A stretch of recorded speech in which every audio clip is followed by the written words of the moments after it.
Highway 44 national सवार। रात के 3 बज रहे थे, जिसे शैतान का पहर कहा जाता है।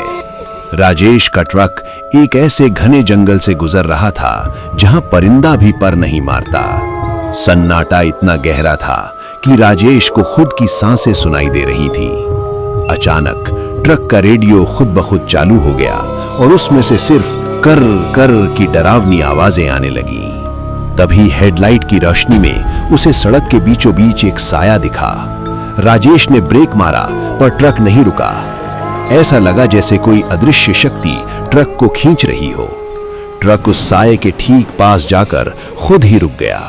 वो औरत खिड़की के पास आई, लेकिन वो चल नहीं रही थी। वो हवा में कुछ इंच ऊपर तैर रही थी। उसने बिना मुंह हिलाए राजेश के दिमाग में फुसफुसाया, मुझे अंदर लो। जैसे ही वो औरत बगल वाली सीट पर बैठी, कैबिन का तापमान -डिग्री में चला गया। राजेश की पलकों पर बर्फ जमने लगी। उसने देखा कि औरत के पैर घुटनों से नीचे नहीं थे, सिर्फ कटा हुआ मांस और लटकती हुई हड्डियां थीं। उससे आने वाली बदबू अब बर्दाश्त से बाहर थी। ये किसी ताजी कब्र के खुदे होने की महक थी। राजेश ने डर के मारे सामने देखना शुरू किया, पर तभी उसे महसूस हुआ कि उसकी सीट के पीछे से कोई ठंडी उंगलियां उसकी गर्दन को सहला रही हैं। उसने शीशे में देखा, उस औरत का चेहरा अब राजेश के ठीक कंधे के ऊपर था, जबकि उसका शरीर अभी भी बगल वाली सीट पर बैठा था। उसकी गर्दन रबड़ की तरह खिंचकर राजेश के कान तक आ गई थी। उसने राजेश के कान में फुसफुसाया, तुम्हारी आंखें बहुत सुंदर हैं, क्या मैं इन्हें ले सकती हूं? राजेश ने चीखने की कोशिश की, पर उसकी आवाज गले में ही फंस गई। उसने देखा कि ट्रक के डैशबोर्ड से खून टपकने लगा है।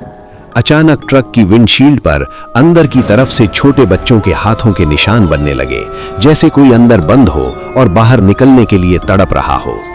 उस औरत ने अपना जबड़ा खोला। उसका मुंह किसी गुफा की तरह बड़ा होता गया, जिसमें अनगिनत नुकीले दांत थे। उसने कहा, देखो राजेश, पिछले 100 सालों में जितने भी ड्राइवर यहां से गुजरे हैं, वो सब मेरे अंदर ही हैं। राजेश ने आखिरी बार स्टीयरिंग छोड़ दी और अपनी आंखें बंद कर लीं। उसे महसूस हुआ कि हजारों बर्फीले हाथ उसे सीट के अंदर खींच रहे हैं। अगले दिन पुलिस को ट्रक हाईवे के किनारे खड़ा मिला।